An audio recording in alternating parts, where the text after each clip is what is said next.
I'm John Alsop, and I help actually visual artists work out how to sell themselves. And every month, I interview someone who I kind of think has been successful in their own terms, really. And I met Tegan on TikTok. So she was doing TikTok things, and I kind of liked what she was doing. And so we've had conversations, but only manually. Yeah, That's manual. digitally. Yeah, so we've never actually spoken, I don't think. No, no, we So this haven't. is a meeting of us. So yeah, what do you do, Tegan? So I'm Tegan. I run April Showers Publishing. We are a small independent publisher in Britain, in England. Um, I provide services for authors who are trying to self-publish, normally for the first time. And I also publish lots of our own work as well, including not-for-profit zines, which are created by the community. Um, That's interesting. But also, I had a very quick look at uh, your LinkedIn. Uh, Oh But no. I'm afraid, honestly, you haven't updated that No, for I have not. a No, long it's time. never But it's never been relevant to my work, to be honest with you. So no, I haven't updated that for a while. What did you find on my LinkedIn that I found interested that you you? do a podcast. Is that right? Oh, that's been defunct for a few years, but yes, we did do the Midnight Quill podcast for maybe it was 2019 to 2021, something like that, Right. with a variety of co-hosts, and we interviewed loads of people. Um, yeah, it was fantastic, but it ran its course. It was taking more time than it was bringing me things, if that makes sense. And we did have a dedicated audience for a while, but I think it was hard to kind of keep up with what people wanted us to do. So yeah, but it was fantastic. I really Yeah. enjoyed doing it. And I think it made me confident enough to do social media actually, because before that I hadn't really done any social media marketing, any short form videos, nothing like that. So um, yeah. And I think you have a very, if I may say so, very nice voice. Oh, thank So you. maybe that was a kind of a bit beginning of confidence. I think so because if you listen to the very first episode, I'm quite I was quite aware of my own voice, I think, and quite sort of wooden in the way I was speaking. And I think I've gotten better now at speaking a little bit more conversationally um, in video form. Which, yeah, so I think the podcasts really was the beginning of that, which was good. And it also allowed me to meet lots of really interesting people, lots of other authors who I've stayed in touch with, editors, artists. We had some actors, all sorts of people. So it was really good for that.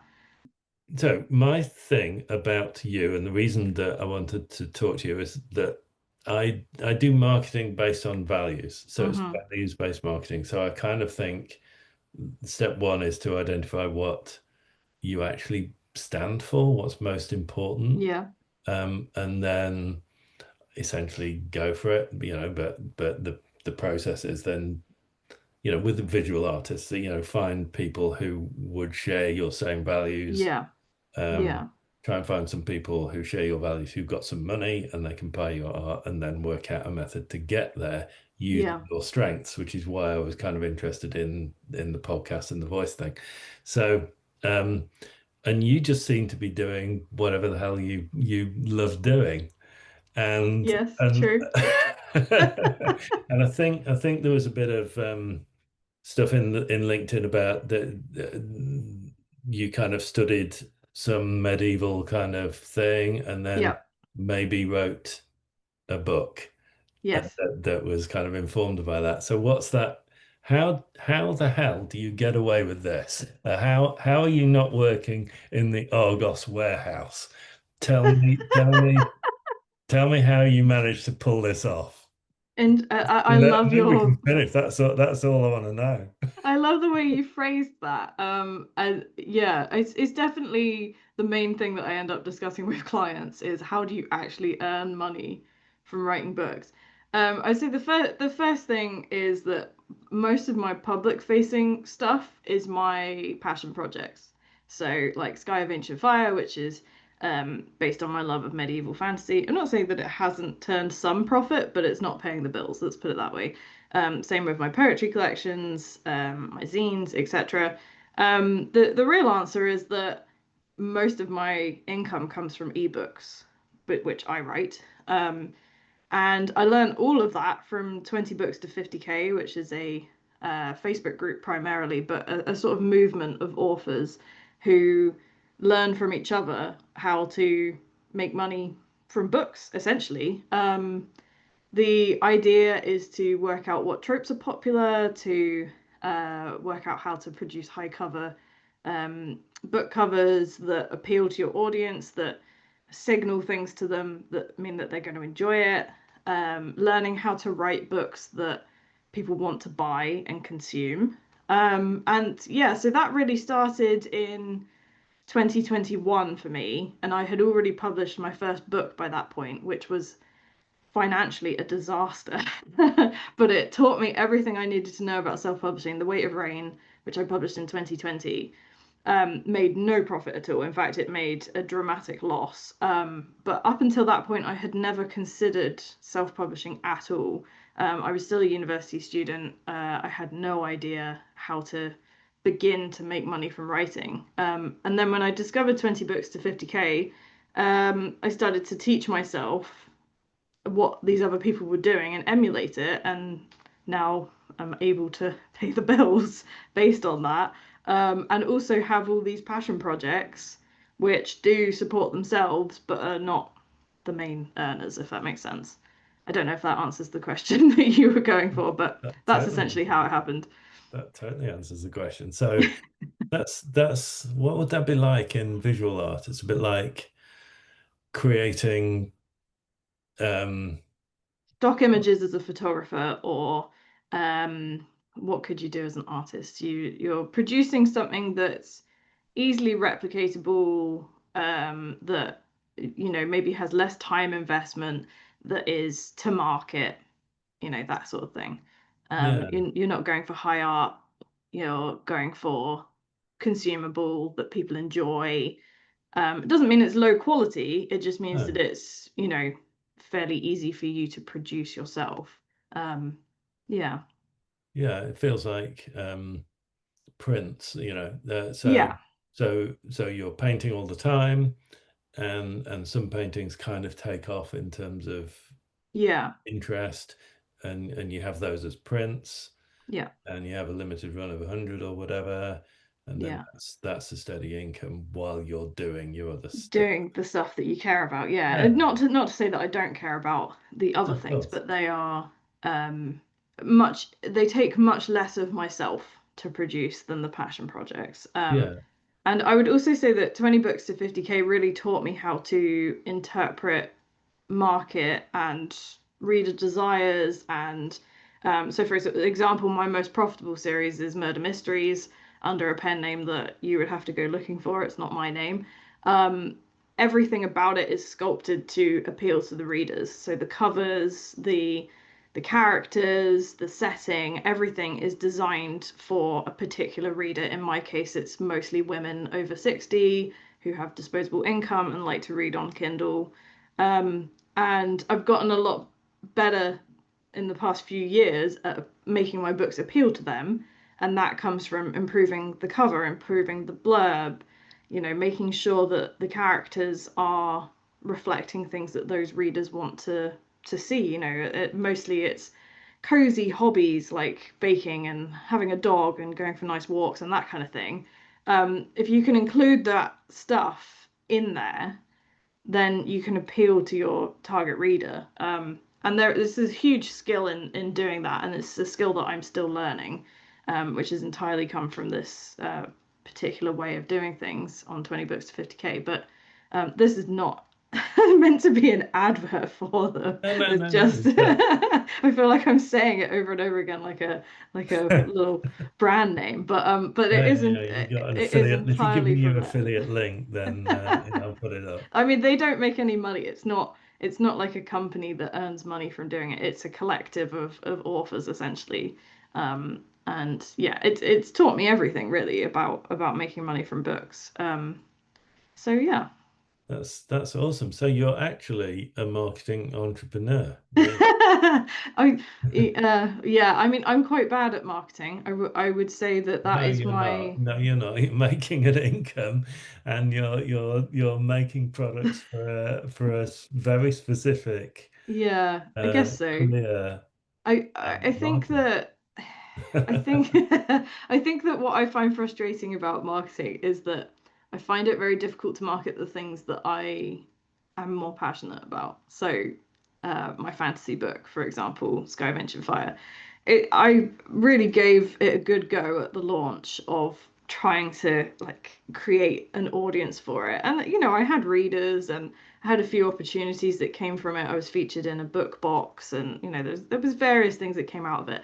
But for the most part, it's really hard work to try and talk about that versus my more consumable books, which is a shame for me, I think, because those are my more public facing things. So I'm still learning how to do that bit, if that makes sense. Is that Um, because there's more of you in it, so you feel a little bit more Potentially grounded, or a bit more hesitant. Yeah, I guess so.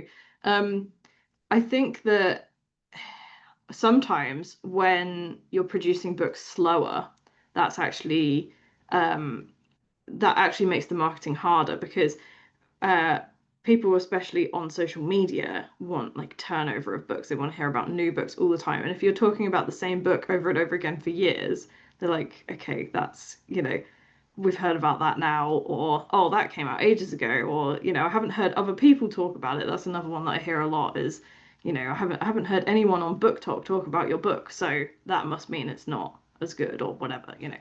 Um, so yeah, that's the bit that I find frustrating, definitely. Um, yeah.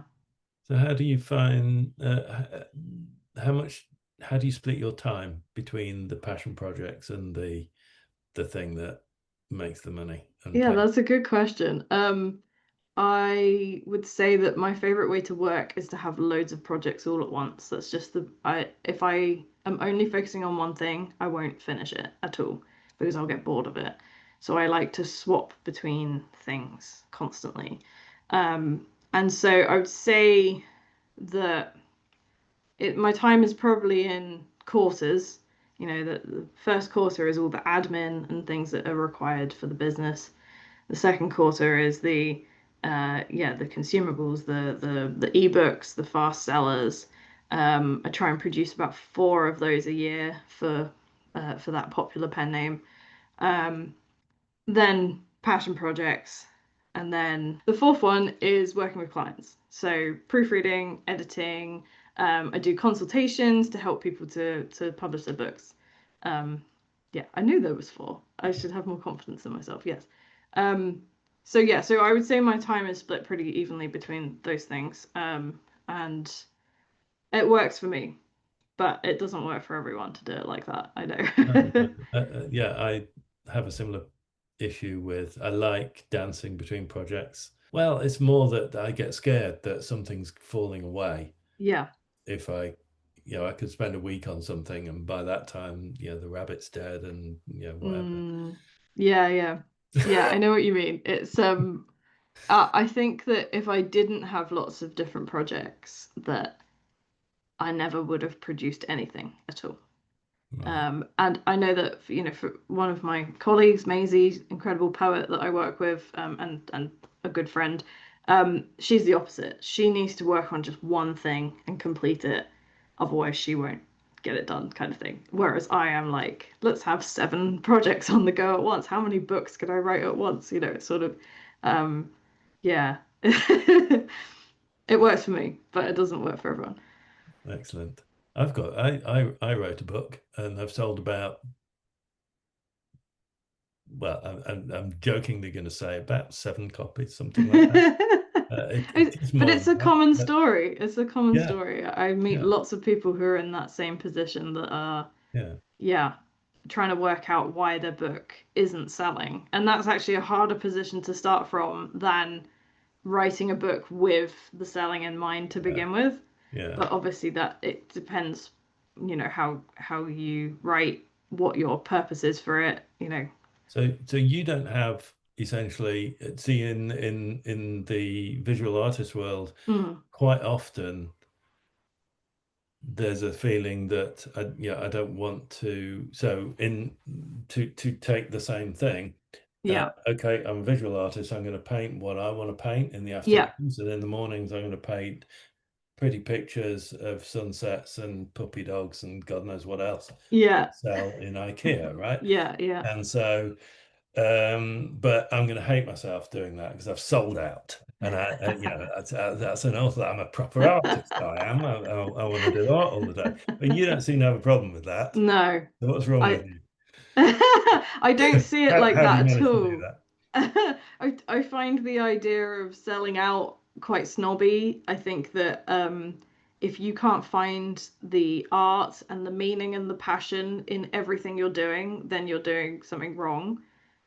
Just because you're creating something for IKEA doesn't mean that you can't still make it the best work you can do. Does that make sense?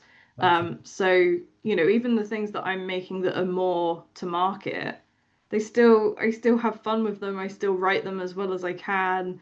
I'm still passionate about making sure that the cover design is good. I'm still passionate about, making sure that the readers are happy and interested.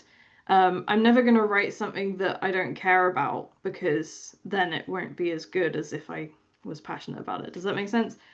Um, so yeah, that's my thoughts on the idea of selling out because I just find it very pretentious to be like, oh well, this is the real art and this is the selling out. Like, why can't you have a little bit of passion for everything you're doing, even if it's making you money, especially if it's making you money, right? Like, I think that's fantastic, and I totally agree with you. Um, I always think in terms of meeting the people halfway, yeah, because if you just do something that satisfies yourself, mm, it is just satisfying yourself, and you're not the other half of creating an art is the communication and what it does in the brain of the receiver. exactly. And Yeah. so you kind of have to meet people halfway. Yeah. And I Um, think that, I mean, when I talk to my clients about this, I always ask them, what is it you want out of writing this book? Is it one, you want to get famous, or you want to have some kind of notoriety from it, like you're trying to promote your business through this book, that sort of thing? Are you trying to make money? That because that's one way we can go. Or number three, are you trying to do this for yourself, for your own gratification of getting a nice review that says I liked this book or whatever? Because those are all three really different ways to go. And if you're not clear, if you think you're going to get all three, or you think you're going to make money, but actually you just want the nice reviews, then you're going to be disappointed. So you need to know that. You need to have it in mind. If all you want is, for your mum to read your physical book and be like, yay, well done, then that's fine. We can do that. But it's not going to be the same process as if you're trying to make money. They're not the same thing, and that's okay. That's fine. But you need to know. And if you don't know, that's when people end up being disappointed, in my experience. the other thing I really like about you and your approach and the passion projects is that it's there's the idea of well, I've got successful and I'm going to pull the ladder up, and you're absolutely not. You're doing the opposite. You're kind of going, well, I'm okay, and now I'm going to help loads of other people, and it's just the most beautiful thing. Yeah, yeah. I mean, I would like to think that that's what I'm doing. Certainly. I mean, I don't believe in gatekeeping information about publishing for one thing. And that's one reason why we made the Discord server is because as much as I am charging people for consultations, I charge for one-off consultations. Normally, people only need one. If somebody has a minor question about publishing and Google is overwhelming them and everyone's just asking them for money all the time, I wanted to feel like people could come and ask a basic question and get an answer. And that's something that we've, definitely seen on the Discord.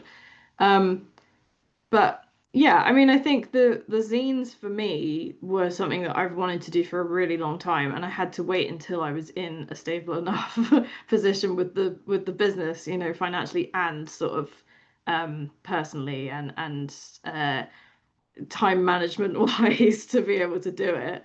Um, my intention with the zines actually is to make them profitable. I would love to have them turn a profit for both me and everyone involved, to be able to pay people who get into the zine. That's something I'm doodling around trying to work out how can I do it. I don't want to exploit people ever, I want artists are already in such a tricky position at the moment, especially with the rise of generative AI and the way that the industry is changing. I want everyone to feel like they're getting something out of it. And at the moment, it's mostly exposure, and that's why they're not for profit because I don't think that people should be, giving it over for me to make a profit and all they make is exposure. But eventually, I would like them to be a profit industry, really. Um, but yeah, I'm interested to know like your interpretation of me not pulling the ladder off actually. What was it? Was it just the zines that you're sort of specifically talking about there or I think so. That's how I discovered you, as it were, if it's me as protagonist.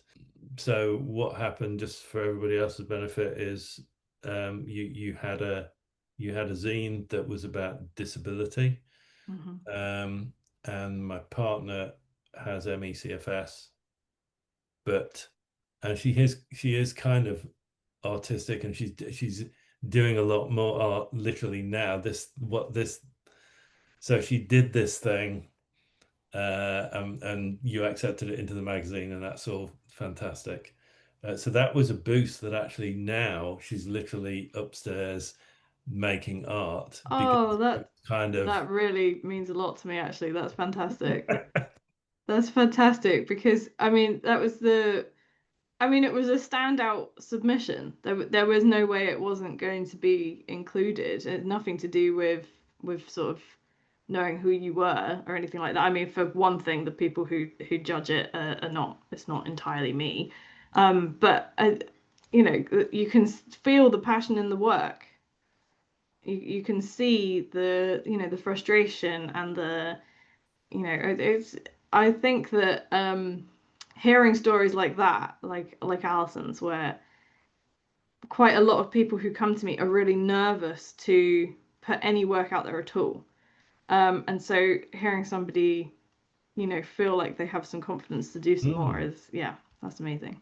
yeah, and it's just so it kind of opened the door, and that's um I mean, I have a thing called the Art Stepper, which is a monthly magazine, and I'm searching for, part of it is news, part of it is art news, Yeah, and I'm trying to get away from news about Art Basel and news about this huge gallery, and yeah, trying to get down to what people are doing. yeah, yeah, yeah, And it's really difficult to kind of, so what you got was some kind of um ability for somebody to just get something published, yeah. and it just kind of and be accepted and be heard.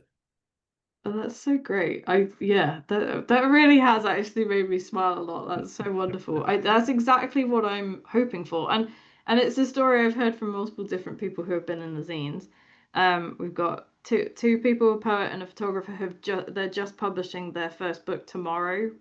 They were in the first zine, and then exactly the same thing. They were like, "Oh, actually, we can do this. Like, we're good enough."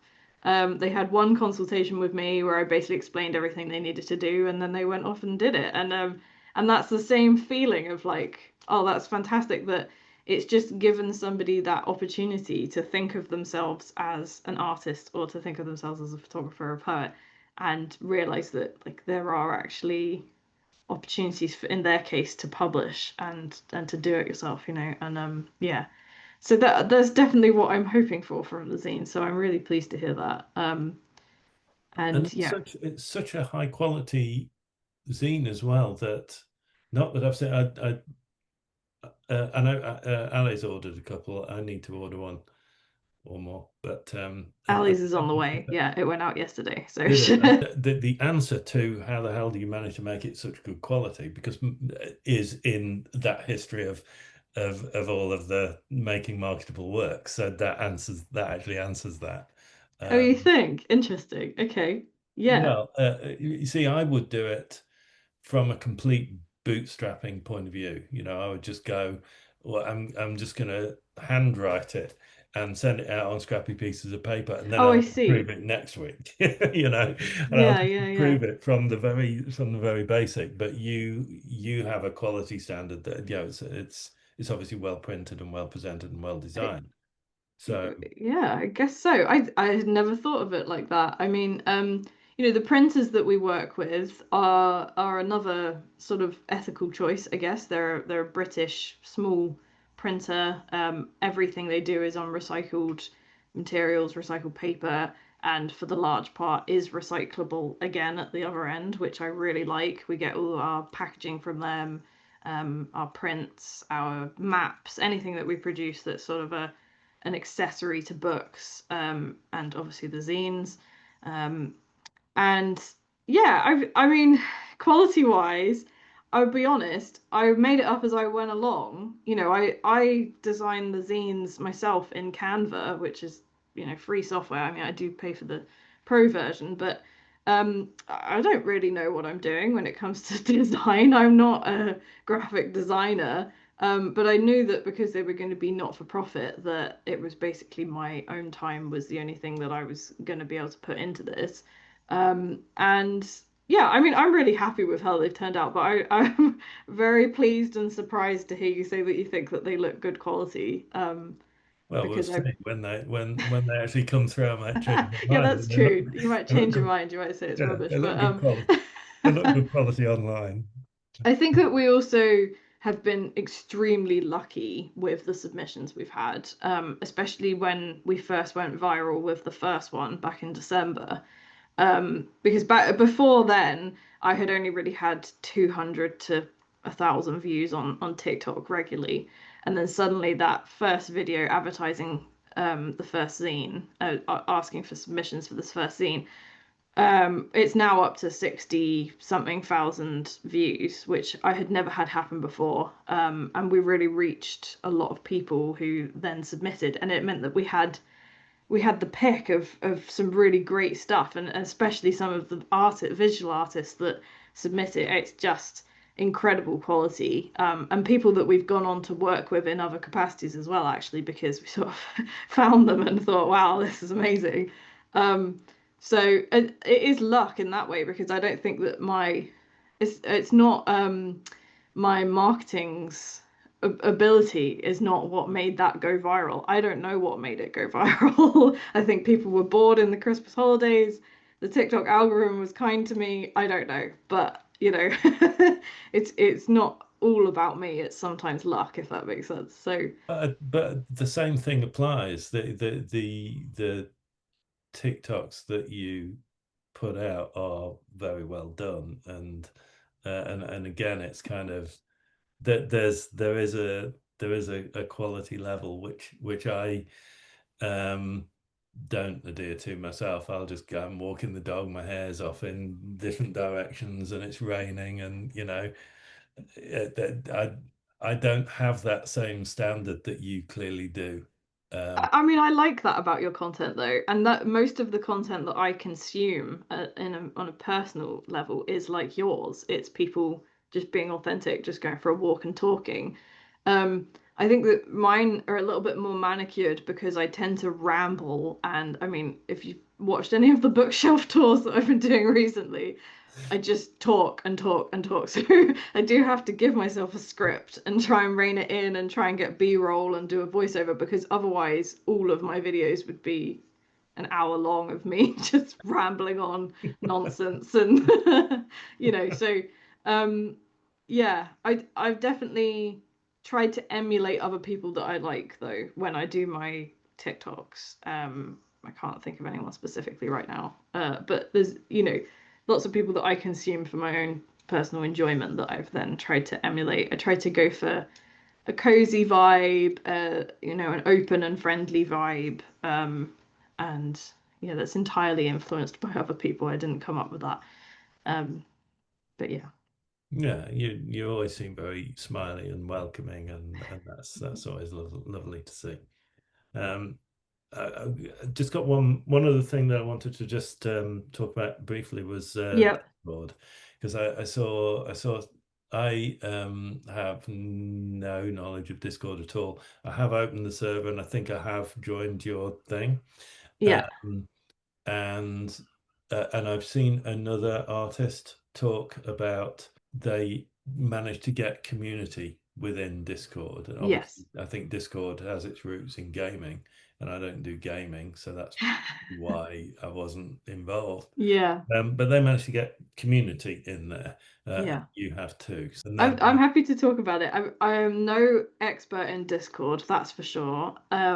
Like you say, it's mostly it really started out with gamers, and that was my first experiences of it as well as, probably 10 years ago, gaming friends, that kind of thing. We would meet up on Discord and discuss what games we were playing. You can play games together, that sort of thing. So and then since then, I've been the member of a few Discords created by other people. So there's a board game YouTuber that I really love watching. I joined his Discord, which was via his Patreon page. So you pay a very small amount per month to be part of the Discord group. So I did that. And then there's a book creator, like a book YouTuber, who I'm also in her Patreon Discord group. And so I kind of learned from that it's a really good way to gather people. And you can have all these separate channels where people can discuss different things. So they can be text-based, they can be voice-based, and people can kind of pop in and out, ask questions. And you can also be anonymous on there to a certain extent. You don't have to have your real picture, you don't have to have your real name. People on there are very respectful of identities, they're very respectful of other people and their anonymity. And it allows people who are maybe a bit more nervous to come in and ask questions. And so we've got a few people on there who are completely anonymous, but they still come in the voice chats and kind of like ask questions. And a few people there who are working towards publishing their first book.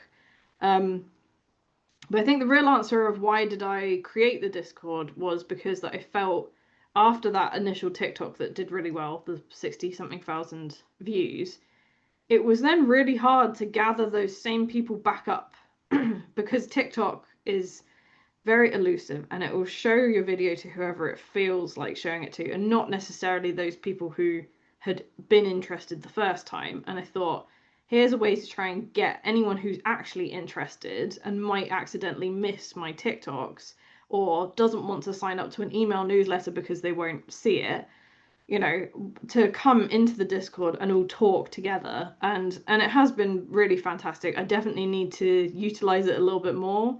I've been a bit too busy.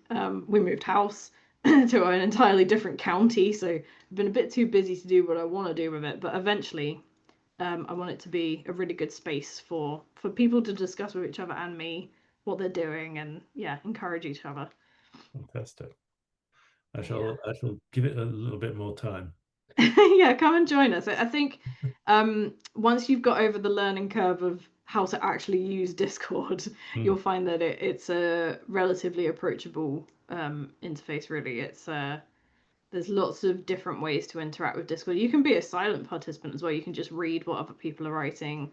You can join our voice chats and just sit there and listen. You don't have to talk. It's yeah, lots of ways to be part of it. Well, I knew this was going to be a good idea, and yeah, it's proved to be. What a fantastic chat and informative, and thank you very much, and very lovely. Good.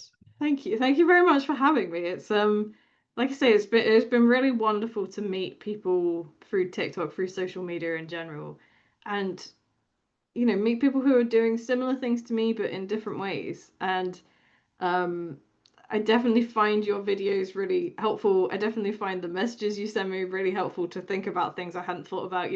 Like when you said to me about the music, I really hadn't thought about it at all. I was just clicking whatever was trending that roughly aligned with the vibe I was going for. But now I actually do go through and pick musicians that I like and smaller musicians, and so you're you've got a very good brain for thinking about marketing, and it's very different to the way I think about it. So I've been I feel very lucky to have connected with you and to talk about these things. That's the sweetest thing. Thank you very much. It's very true. It's very true. I wouldn't say it if it wasn't.